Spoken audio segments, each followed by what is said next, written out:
बिहार चुनाव को लेकर एनडीए के सभी 243 सीटों पर अपने उम्मीदवारों का ऐलान कर दिया गया है। बीजेपी ने 101, चिराग ने 29, हिंदुस्तानी अवाम मोर्चा और उपेंद्र कुशवाहा की पार्टी ने 6 सीटों पर अपने उम्मीदवारों का ऐलान किया है। अगर एनडीए के उम्मीदवारों का विश्लेषण किया जाए तो पता चलता है कि जातियों पर खासा फोकस रखा गया है। महिलाओं की भागीदारी बढ़ाने में भी प्राथमिकता दी गई है।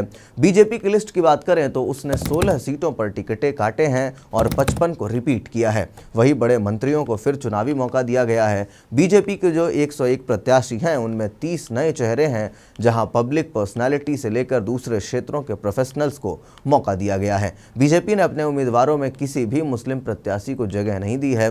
पार्टी के जातीय समीकरण में ओबीसी और अन्य वर्गों पर खास ध्यान दिया गया है। बीजेपी के उम्मीदवारों में 13 महिलाओं को मौका मिला है, जिनमें से एक 2020 में भी प्रत्याशी रही थीं।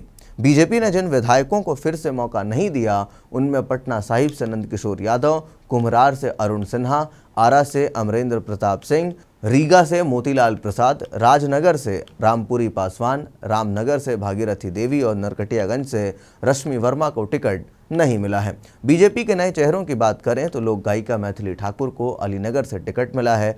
पूर्व आईपीएस अधिकारी आनंद मिश्रा को बक्सर से उतारा गया है। युवा दलित नेता सुजीत पासवान को राजनगर से टिकट मिला है और छोटी कुमारी को छपरा से उम्मीदवार बनाया गया है। बीजेपी के उम्मीदवारों में दिलचस्प नाम रणविजय सिंह का भी आता है, जो उनके सहयोगी राष्ट्रीय लोक मोर्चा के नेता हैं। पिछले विधानसभा चुनाव में जब उन्हें गोह सीट से टिकट नहीं मिली थी तो वे बीजेपी में शामिल हो गए थे।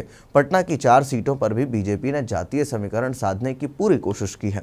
कुम्हरार से वर्तमान विधायक अरुण कुमार सिन्हा की जगह संजय गुप्ता को टिकट दिया गया है। पटना साहिब से नंदकिशोर की जगह रत्नेश कुशवाहा को उतारा गया है और जानकार मानते हैं कि बीजेपी का ओबीसी चेहरे पर खास फोकस रहा है।